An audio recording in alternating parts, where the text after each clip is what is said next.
Olá, tudo bem? Meu nome é Alexandre e você está no Cosmotel para nós continuarmos a falar sobre, dentro da série, O Mundo Perdido de Adão e Eva. É o livro que nós estamos trabalhando, o debate sobre a origem da humanidade e a leitura de Gênesis, do John Walton, com participação do N.T. Wright.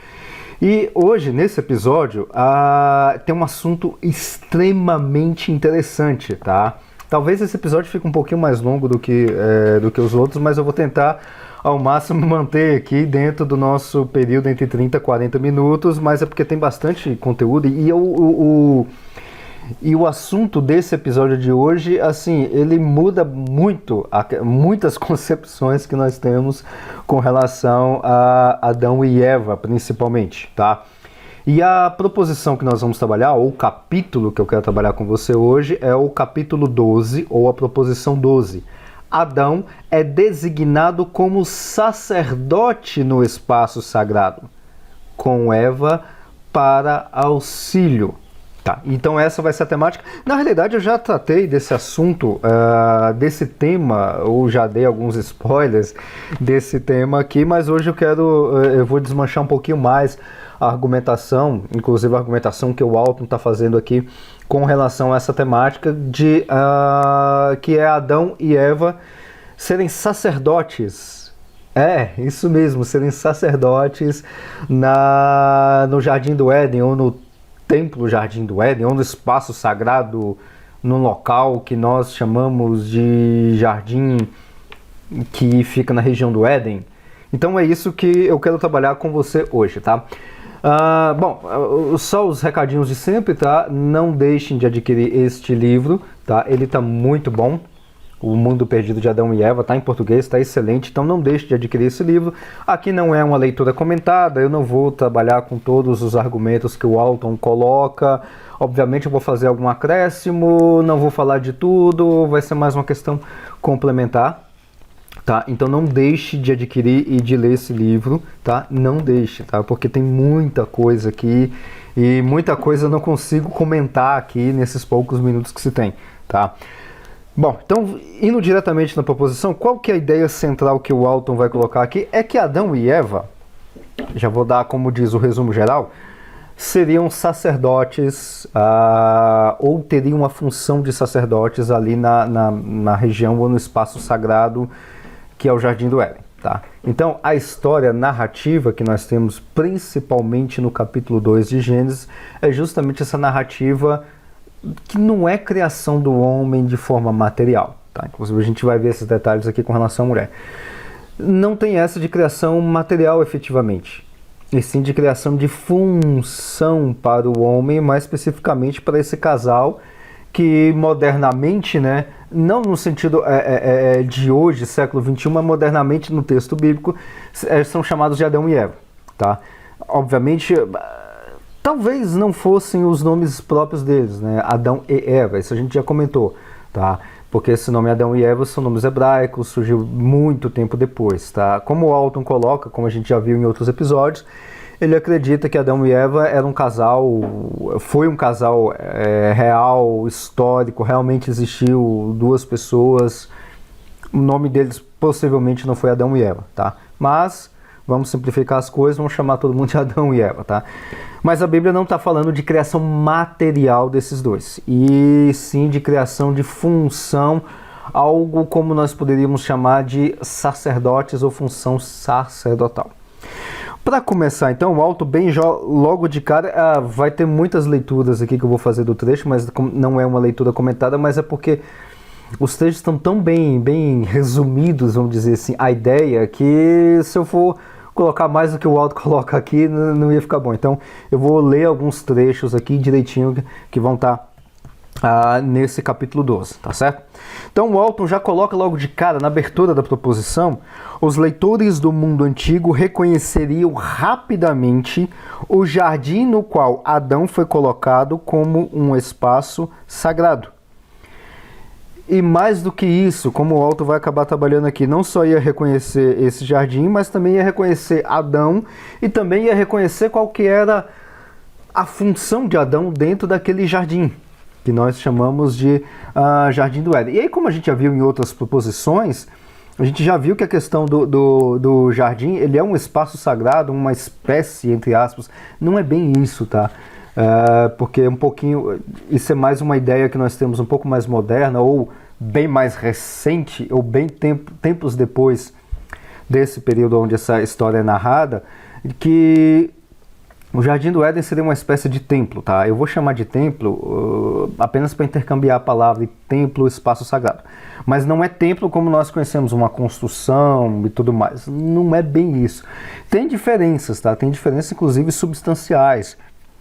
Porque, por exemplo, um espaço sagrado, como é aqui no caso do Jardim do Éden e tudo mais, você tem uma região que do ponto de vista físico, geográfico, né? Ela é bem maior, ampla e faz um simbolismo, e ela faz um simbolismo quase que de escala de 1 para 1 do que tem na natureza e no jardim. Lembre-se que no texto vai falar que tinha todas as árvores agradáveis à vista, a árvore do bem, a árvore da vida, a árvore do conhecimento do bem e do mal. Então é quase que uma ideia de uma escala de 1 para 1. Tudo que tinha fora ou na natureza está simbolizado de forma viva dentro do Jardim do Éden, inclusive a questão dos animais, que a gente vai ver um pouquinho mais pra frente. Tinha animais no Jardim do Éden, tá? E também, obviamente, tinha animais fora do Jardim do Éden. Então a representação era numa escala bem maior. Quando você tem um templo, a coisa é um pouquinho diferente. Pega, por exemplo, o tabernáculo ou o Templo de Salomão, que a gente conhece bem mais, tá? Que a gente tem um conhecimento e a gente sabe até as partes e tudo mais. Se você pegar o Templo de Salomão, você vai ver que a representação tipológica, tá? Que é a tipologia, para quem não sabe, para quem nunca ouviu falar essa expressão, tipologia ou tipo, tá? É uma representação simbólica de algo que você tem agora e algo futuro que vai vir. Mais ou menos essa ideia, tá? É uma ideia simbólica. No caso do Templo de Salomão ou do tabernáculo, você tem lá as cortinas, todas elas tinham uma representação, tinha cada parte, cada componente do tabernáculo e do templo tinha uma representação específica, apontava para algo no futuro. Por exemplo, sacrifício, o holocausto, o lugar santo, o lugar santíssimo, o candelabro, o incenso, você usar o fogo que só vem do altar de incenso para colocar fogo no holocausto. Então tudo isso tinha uma simbologia bem definida. E o objeto, ou o templo, o tabernáculo, é um negócio muito menor comparado, por exemplo, com a obra de Cristo, o sacrifício de Cristo, tá? Então, mesmo que tenha uma certa simbologia e tudo mais, mas a escala não é de 1 para 1, tá? Ou muito semelhante. Aqui, no caso de um espaço sagrado, já é um pouco mais próximo, tá? E fora diversos outros detalhes diferentes que tem no espaço sagrado para um templo, tá? Bom, então, o Jardim do Éden, no caso, seria esse espaço sagrado ou esse templo que eu tô me referindo. E aí na página 98, o autor vai trazer um detalhe, bem no primeiro parágrafo, um detalhe muito interessante, que é o seguinte: quando entendemos o jardim como espaço sagrado e observamos que a presença divina e tudo o que ela oferece é o ponto principal, compreendemos que o relato de Gênesis 2 não é essencialmente sobre as origens materiais humanas. Deus revela ao homem que ele, Adão, é mortal. Lembra lá de Deus fazer o homem do barro? Pois é, ali está a mortalidade do homem. E então estabelece o espaço sagrado, Deus planta o jardim, né, onde o relacionamento com Deus pode trazer o remédio, a vida.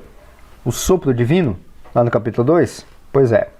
Deus coloca o homem nesse espaço sagrado. Lembre-se que no capítulo 2, depois que Deus plantou o jardim, Deus coloca o homem no jardim. Não é que Deus criou o homem no jardim. Eu não sei se você já observou ou tinha essa concepção, tá? Dá uma lidinha um pouquinho mais com detalhes no texto bíblico, tá?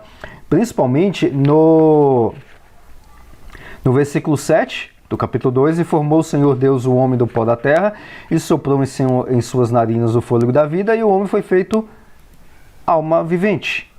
Aí, no versículo 8, e plantou o Senhor Deus um jardim no Éden, do lado oriental, e pôs ali o homem que tinha formado. Veja que são coisas diferentes. Deus não formou o homem dentro do jardim. Deus formou o homem, plantou o jardim e colocou o homem lá, no sentido funcional. Olha só como é que as conexões estão se conectando. Deus coloca o homem nesse espaço sagrado, comissionando-o a servir ali. Eu proponho, o Walton está falando, que os termos servir e cuidar transmitem tarefas sacerdotais, ao invés de responsabilidades agrárias e de jardinagem. Em Gênesis 2,15, Deus coloca Adão no jardim e o comissiona a cuidar dele e cultivá-lo. Olha só o versículo 15 do capítulo 2. E tomou o Senhor Deus o homem e o pôs no jardim para o lavrar e o guardar. E aqui, é claro, o Walton está utilizando, que a gente está usando um texto em inglês e tudo mais, mas o sentido é o mesmo, tá? Tanto do texto em português quanto do texto que o Walton quer dizer, porque vem todos da mesma origem, que é de dois verbos que eu não vou conseguir saber pronunciar eles, mas o Walton aqui na página 98 coloca esses verbos aqui do jeito transliterados, tá? É o verbo BD e o snar. Não sei pronunciar isso, então eu vou chamar de BD e smar, tá? E aí o Walton ele continua comentando sobre isso.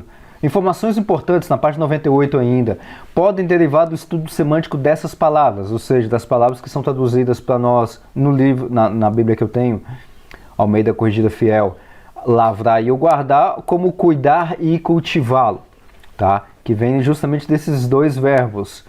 São termos, esses dois verbos, frequentemente encontrados em discussões relacionadas ao serviço humano a Deus, não a descrições agrícolas. O verbo BD certamente pode se referir à atividade agrícola, e aí o Walton cita outras passagens.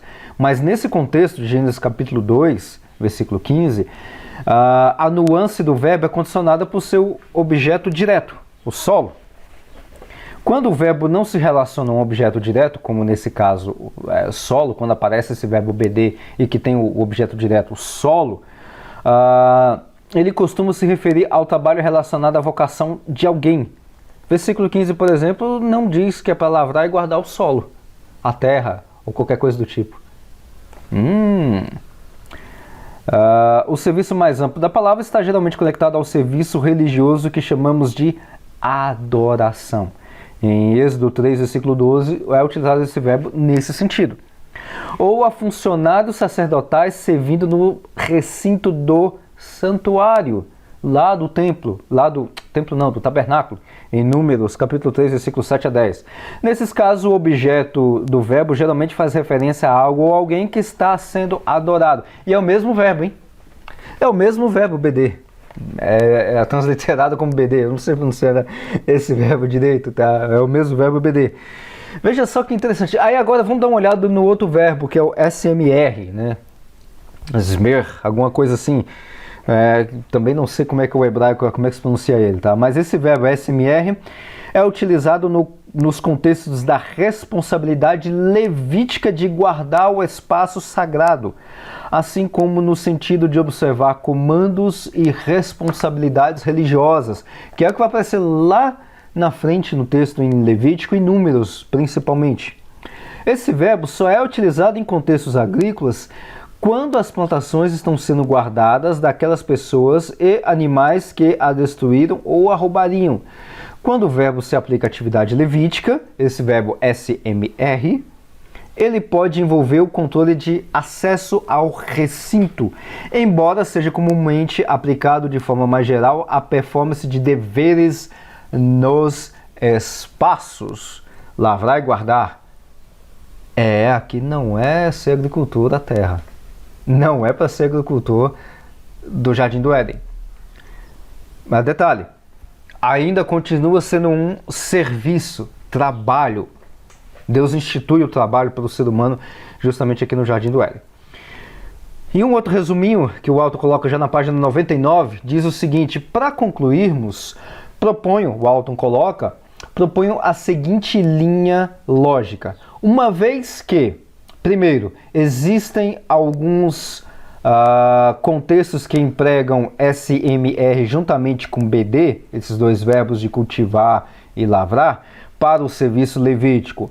2. E o contexto de SMR aqui favorece o serviço sagrado.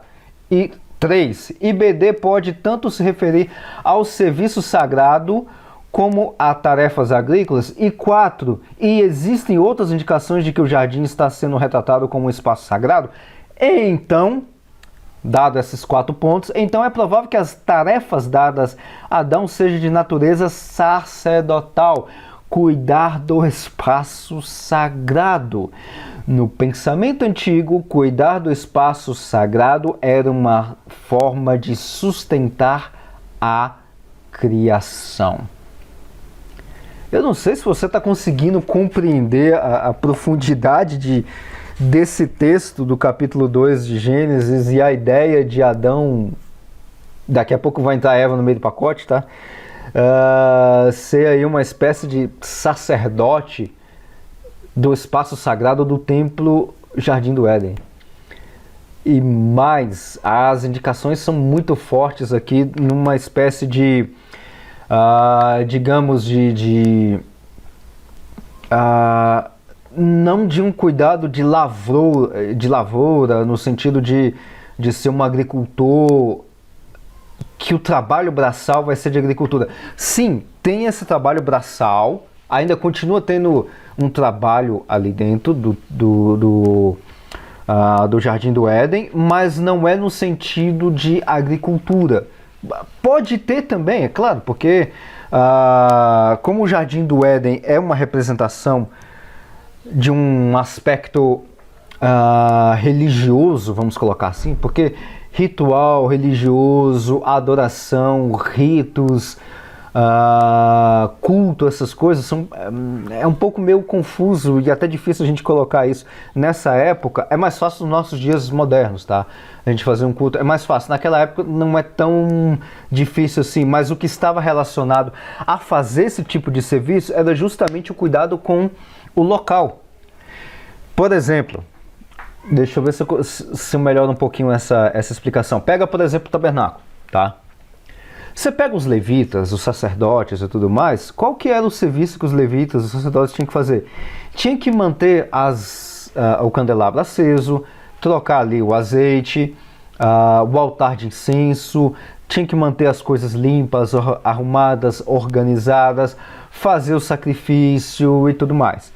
Isso, se você pensar de uma forma mecânica de se trabalhar, é uma forma vamos dizer assim, é um serviço que a gente não para muito como nas nossas igrejas hoje, que você vai na igreja, você senta, você ora, você lê a Bíblia, você ouve a pregação. É diferente. É diferente. Só que os sacerdotes e os levitas estão prestando serviço e um culto a Deus no momento em que eles estão fazendo aqueles serviços todos. Essa é mais ou menos a ideia. Agora pega isso do tabernáculo e do templo e transporta lá para um local onde não tem um templo físico, não tem um sacrifício nem nada, mas tem um cuidado com a terra, tem a lavoura e tudo mais. Que pode sim ter existido essa questão de lavoura, o camarada está ali trabalhando de uma forma... Porque ali não tem restaurante, não tem fast food, não tem iFood para pedir, ligar e Deus mandar do céu a comida. O camarada tem que fazer alguma coisa. Sim, ele tem que fazer alguma coisa, ele vai trabalhar na agricultura e tudo mais para poder comer. Mas a ideia do texto não é para esse tipo de serviço. E sim que, através desse tipo de serviço, ele está fazendo uma adoração a Deus. Eu não sei se está ficando mais claro, se está ficando mais complicado, tá? Só um último detalhe, talvez até melhore um pouco mais essa imagem. Pensa no seguinte, pensa no cientista. Pensa no caso, igual o meu caso, igual o caso do pessoal da ABC2, Associação Brasileira de Cristãos na Ciência, que são o quê? São cristãos que trabalham com ciência nas diversas áreas, tá? E para nós, eu estou na BC2, eu trabalho na BC2 e sou um cientista, eu tenho as minhas funções e tudo mais dentro da BC2, fora da BC2 e tudo mais. Pensa mais ou menos o seguinte, eu estou trabalhando, eu vou dar um exemplo, um exemplo do dia a dia, tá? Eu estou aqui trabalhando, estou aqui fazendo os meus estudos dentro da ciência, fazendo minhas contas, minhas leituras, trabalhando normalmente, tá? Dentro da ciência. Esse serviço, você pode interpretar um serviço como sendo um serviço como qualquer outro, como um serviço de um bancário, o serviço de um policial, o serviço de um professor, um serviço de um cara que trabalha no escritório, do telemarketing. É um serviço como qualquer outro. É um serviço como qualquer outro serviço que existe. Mas, para quem é cristão, mesmo o trabalho que ele faz dentro do da sua função, é um trabalho para Deus.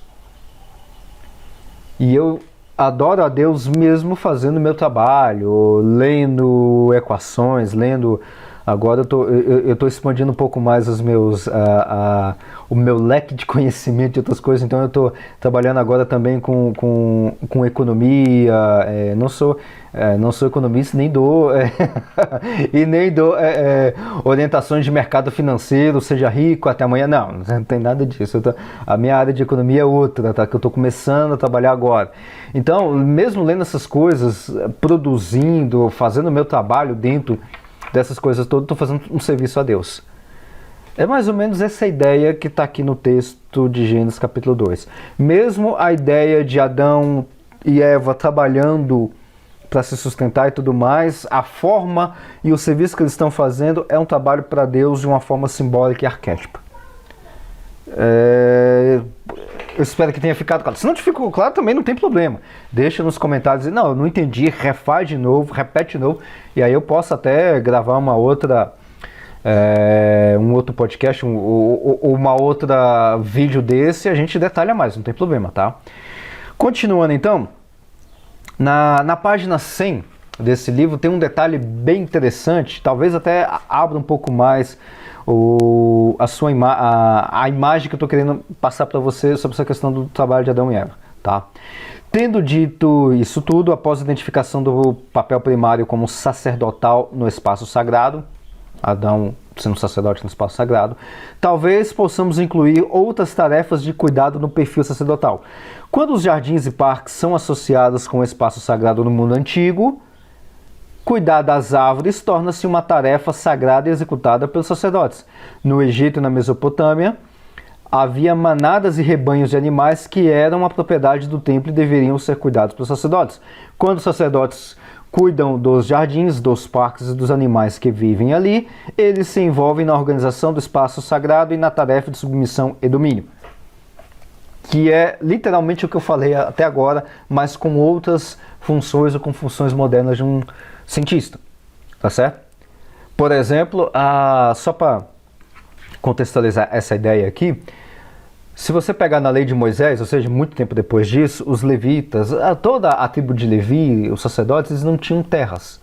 Eles tinham algumas cidades e eles viviam dentro dos serviços do templo, tá? Então, a função do templo, a produção do templo e tudo mais, que tinha, no caso dos sacrifícios e tudo, tinha uma parte que ia para o sacerdote e sua família, uma parte do sacrifício e tudo, tá? E aí quando você tinha, por exemplo, tem um livro de Levítico que está cheio disso, das leis, você leva 2 rolinhas, leva um animal, leva isso e aquilo e tudo mais, e sempre tinha uma parte que ia para o sacerdote. E acabava que no final das contas, porque todo mundo mandava, muitas pessoas mandavam, os sacerdotes também acabavam tendo algumas propriedades no sentido de gado, de comida, de alimentação, desse tipo de coisa e tudo mais. E até a parte de sacrifício também. E isso compunha, entre aspas, a riqueza do sacerdote, tá? É exatamente isso que acontece, ou que aconteceu muitos séculos antes, com esse casal que nós estamos chamando de Adão e Eva, tá? Ainda na página 100 ainda, o autor vai dizer o seguinte: com base nesse entendimento sacerdotal dos verbos, o BD e o SMR, E na tarefa de submissão perdi aqui. Com base nesse entendimento sacerdotal dos verbos envolvidos no comissionamento de Adão, eu concluo que o ponto específico de Gênesis 2 contribui com o livro não quanto às origens materiais únicas, nem quanto às origens humanas em geral, mas quanto ao papel eleito de Adão no espaço sagrado. E essa não é uma ideia nova. E aí ele cita que o Walton vai citar outros livros, por exemplo, livro de Jubileus e tudo mais, onde já tem essa ideia. É engraçado que essa ideia de Adão e Eva como progenitores da humanidade é tirada da onde? Não é daqui, não é do texto bíblico, tá? Tá, claro, aí novamente, tá? Se você quer ler o texto bíblico de forma literal, ao pé da letra, você é livre para você fazer o que você quiser. Se isso vai ter embasamento bíblico, aí é outra história, tá? E aí é o que eu sempre falo, você também tem que assumir com as consequências dessa exegese que você também está colocando, os problemas que aparecem, tá? E aí na página 100 vai ter um resumão com relação à questão a principal tarefa do sacerdote era a preservação do espaço sagrado, o que eles faziam por meio de, primeiro, instrução para as pessoas quanto ao espaço sagrado, requeriria deles, ou seja, os sacerdotes, padrões de pureza para cada zona ou espaço sagrado, comportamentos apropriados ao local, para que a sua santidade fosse mantida. Segundo, ofertas apropriadas de sacrifício nos tempos apropriados, para que a santidade fosse preservada. Proteção ao espaço sagrado e aos objetos sagrados encontrados ali, a fim de preservar sua santidade. Quarto, cuidado em manter qualquer coisa que comprometesse ou corrompesse a santidade do espaço sagrado fora dele. E por último, mediação disponibilizando os benefícios do espaço sagrado às pessoas, estendendo assim o espaço sagrado e assegurando que as ofertas das pessoas chegassem até Deus, tá? E isso é a tarefa ou a função que Adão e Eva desempenhavam no que nós chamamos de jardim, ou o jardim que estava na região chamada Éden, tá? Então, é uma função sacerdotal. E agora, o Walton vai colocar aqui mais um ponto, que é com relação... Bom, aqui ele só estava citando a questão do nome de Adão, porque agora vai aparecer mais um componente sacerdotal. É um feminino, é uma mulher, que inclusive dentro do texto, se você observar o texto de Gênesis capítulo 2, está falando do homem, que Deus colocou o homem, mas não sei o que o homem, e o versículo 18 aparece, não é bom que o homem esteja só. Isso com Adão dentro do jardim do Éden. E ele não foi criado dentro do jardim do Éden, o próprio texto já diz isso. E aí agora vai aparecer o componente da mulher. E aí na página 101, o Walton vai dizer o seguinte, toda essa tarefa de ser sacerdote dentro do templo, ou do espaço sagrado e tudo mais, essa é uma tarefa grande. E Deus observa que não é bom para o homem que ele esteja só, que está o versículo 18. Isso não sugere que o Adão era o único ser humano existente. Nem a Bíblia diz isso. Apenas que ele era o único que recebera essa tarefa, o único formado para a função, que, como discutimos na conexão com aquele verbo acima, o BD e o SMR. Também não deveríamos presumir que o comentário diz respeito à solidão versus companheirismo e à necessidade psicológica de um parceiro de alma. Da mesma forma, não podemos importar a ideia inserida na bênção de Gênesis 2 e concluir que Adão necessita de uma parceira para a reprodução. Isso não está em discussão no capítulo 2. E não, Adão não estava procurando entre os animais uma parceira para resolver essa questão, ou seja, uma questão sexual ou de reprodução. O que a cena descreve é Deus afirmando que a tarefa é muito ampla para que Adão a realize sozinho. Ele precisa de uma aliada para ajudá-lo no espaço sagrado. E aqui tem um outro desmonte, vamos dizer assim, talvez um pouco em choque do que tradicionalmente nós lemos, que é principalmente o versículo 23 e 24 de Gênesis capítulo 2, que é o texto, vamos dizer assim, quase que o texto áudio, o texto que está em todos, que é lido, relido, citado em todas as cerimônias de casamento. No meu casamento também foi assim. Versículo 23, e disse Adão, esta é agora ossos dos meus ossos e carne da minha carne, esta será chamada mulher, porquanto do homem foi tomada, portanto deixará o homem o seu pai e a sua mãe, apegar-se-á a sua mulher, e ambos serão uma carne, ou uma só carne. Pronto, está aqui o textuário do casamento. Não tem nada com relação à questão de casamento, a uma questão de conexão, de união amorosa, união sexual, reprodução ou qualquer coisa do tipo aqui nesse texto. Não tem. A ideia do texto, se você olhar todo o seu contexto e tudo isso que eu estou trabalhando com você aqui, desses verbos de cuidar e guardar a terra, o jardim, e não tem o objeto direto terra-solo. Quando você olha todo esse contexto, aqui não é um contexto de casamento. Deus não estava celebrando o casamento de Adão e Eva aqui, esse aqui então é o casamento e tudo mais. Não. Mas lá na frente, lá no outro texto, bom, ali é outra história. É claro que nos outros textos que nós colocamos e as nossas interpretações, principalmente a questão de hermenêutica, de aplicação do texto, inclusive em outros textos, vai dar essa conotação de casamento? Sim, mas ali é uma outra questão de aplicação. É outra história, tá? Por exemplo, só para abrir um pouquinho a polêmica aqui, lembra lá do texto, se não me engano, de 1 Pedro, primeira carta de Pedro, que vai falar da questão de, assim como acontecia na época de Noé, que se dava-se em casamentos, e Noé pregou por 120 anos, ninguém se converteu, depois entrou 8 almas na arca e tudo mais, e todo mundo morreu e por ali vai. Então, o que Pedro está fazendo ali é fazendo uma aplicação hermenêutica da narrativa do dilúvio dentro da sua carta. Pedro não está dizendo com isso que aquela narrativa é uma narrativa que realmente aconteceu. Inclusive, entre parênteses, tem um livro chamado O Mundo Perdido do Dilúvio, também do Walton, que vai contar essa história. Tá aqui na programação também de eu fazer uma série também sobre esse livro, muito bom também. Tá? E aí eu sou até um pouco mais extremista do que o Walton. Para mim não aconteceu, não teve dilúvio como descrito de forma literal, como está no texto bíblico, nem local e nem global. Pode ter, não é necessário, mas pode ter acontecido algum desastre com água, mas nada do tipo um barco pegando canguru e entregando na Austrália. Não teve nada disso, tá? E Pedro também não está falando disso, mas Pedro está fazendo uma aplicação hermenêutica.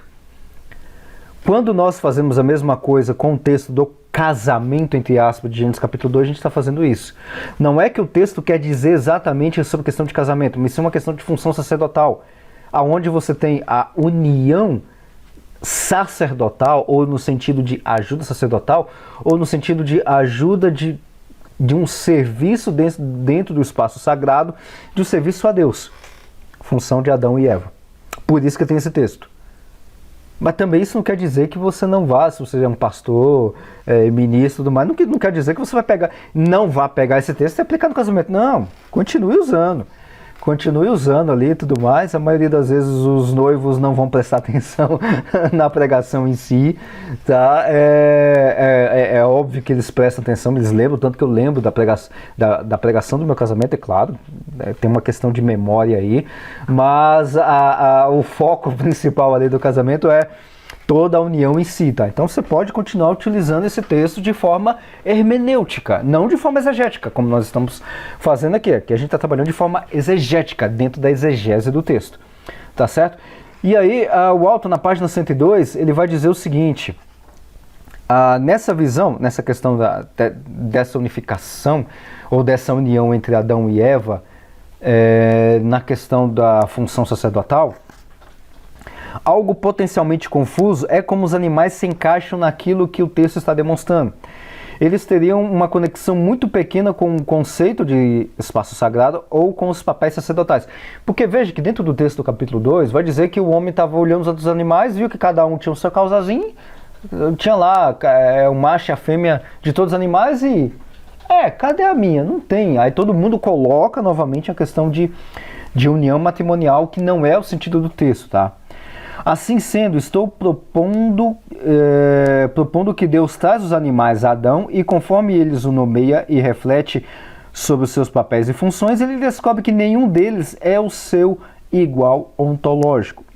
Deus então mostra a Adão uma visão, lembra da passagem lá que Deus colocou um sono profundo em Adão? A ideia de um sono profundo é uma ideia justamente de não é que Adão deitou e dormiu, e sim ele teve uma visão, que é o que o Alton já trabalhou nas proposições anteriores, inclusive a gente já trabalhou aqui também, tá? Deus mostra então a Adão uma visão que a mulher é seu igual ontológico. Quando ele acorda, ou seja, ele se recobre dessa visão, ela é trazida a ele, levando-o a reconhecer o fato: osso dos meus ossos e carne da minha carne.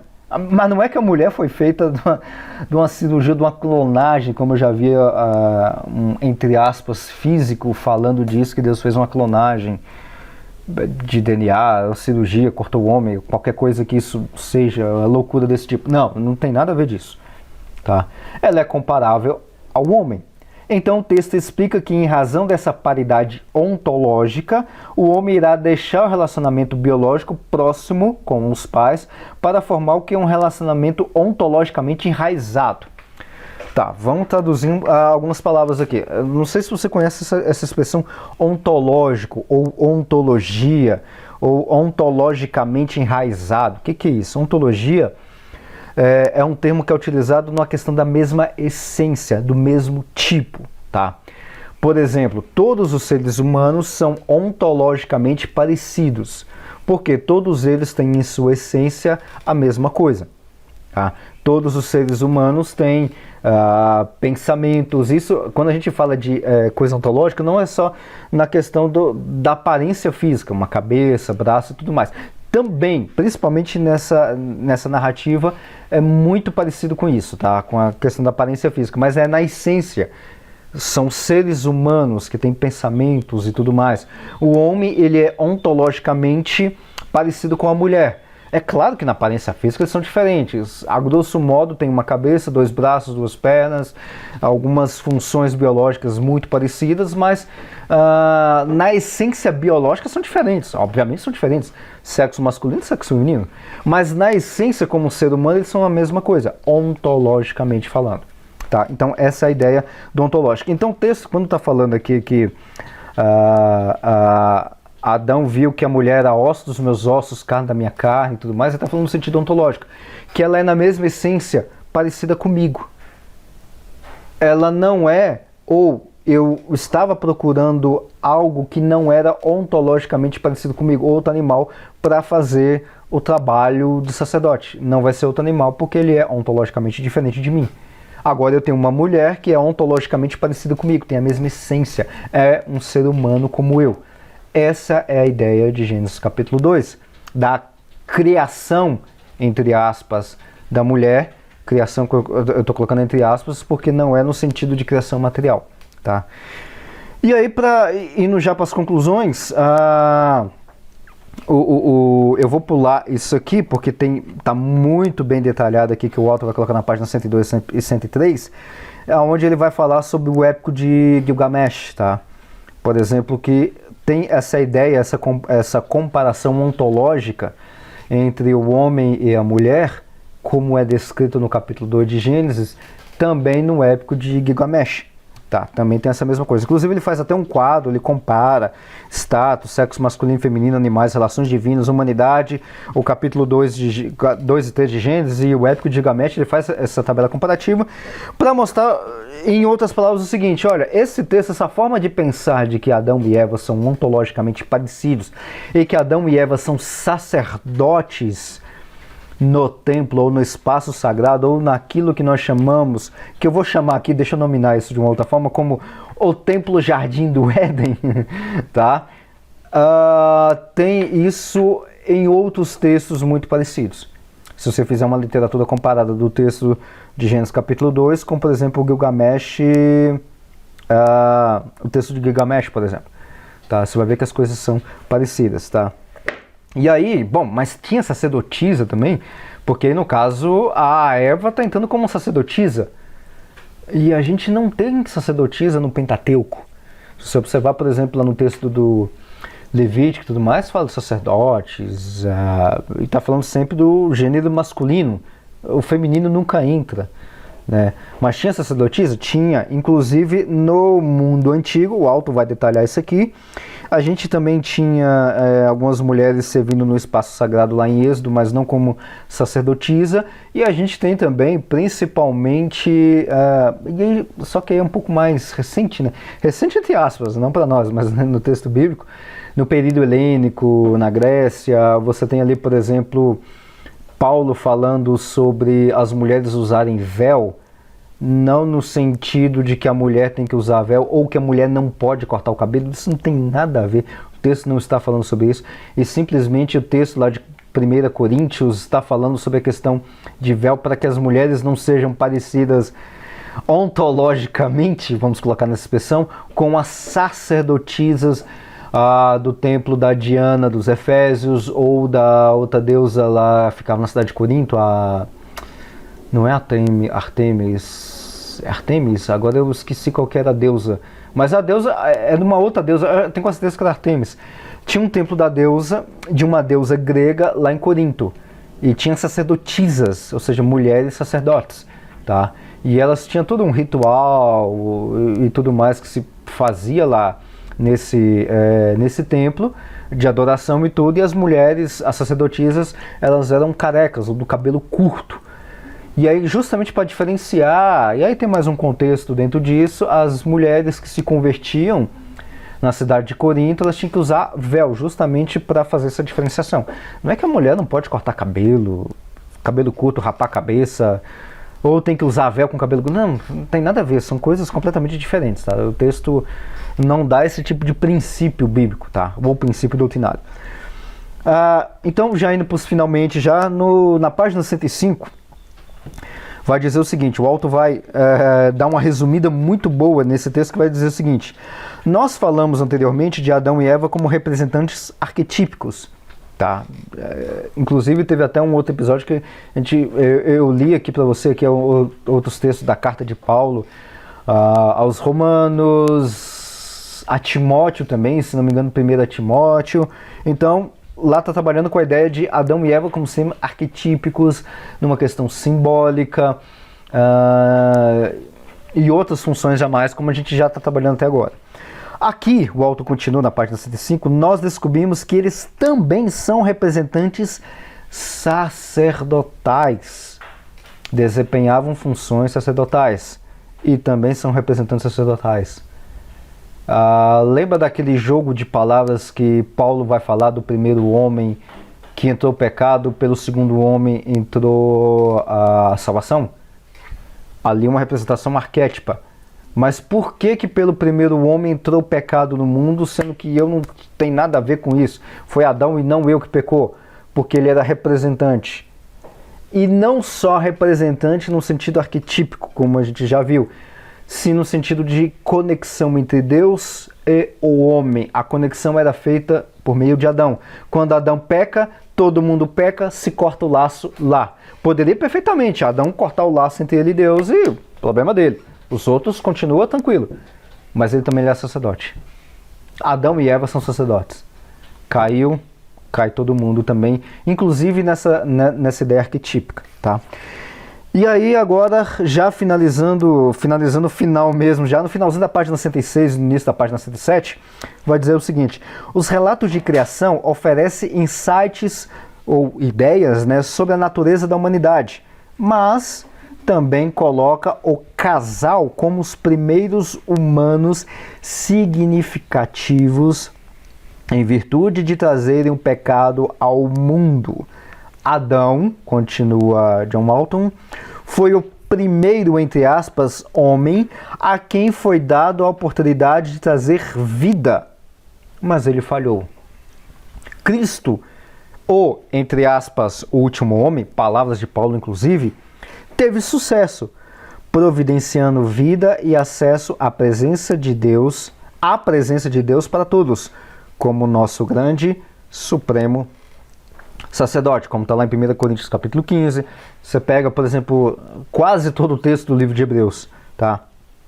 Então, tem esse jogo simbólico ou arquetípico da função arquetípica de Adão e Eva com Cristo e também de função sacerdotal entre Adão e Cristo.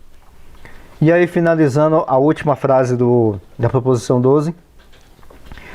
De acordo com a minha análise do Toledot, ou seja, do relato, eu sugeriria que Gênesis 2 não está contando recursivamente o que aconteceu no sexto dia, mas está falando sobre o que ocorreu em sequência ao dia 6, fazendo a continuação como a gente já trabalhou em outro episódio, ou em outros episódios inclusive, tá bom? Bom, então era isso que eu tinha preparado para essa preposição 12, tá? E aí qualquer dúvida ou comentário, deixa aí, se você não entendeu algum ponto, fica um pouquinho mais longo do que os outros. E tem bastante coisa aqui, tá? E aí no próximo episódio a gente continua na proposição 13. Até a próxima. E se você gostou desse episódio e dessa temática, eu te convido a deixar aí nos comentários o que você quiser colocar como perguntas, sugestões de outros temas ou de outros livros para que eu possa trabalhar aqui, outras séries também, por que não, tá? Deixa o seu like se você estiver ouvindo pelo YouTube, se estiver assistindo pelo YouTube, se inscreva no canal, ative o sininho também para você receber todas as notificações. E se você estiver ouvindo pelo seu agregador preferido de podcast, compartilhe com sua família, com seus amigos, convide-os a participar também desses comentários que se tem aqui e também a deixar a discussão, outros comentários e até sugestões. Até a próxima!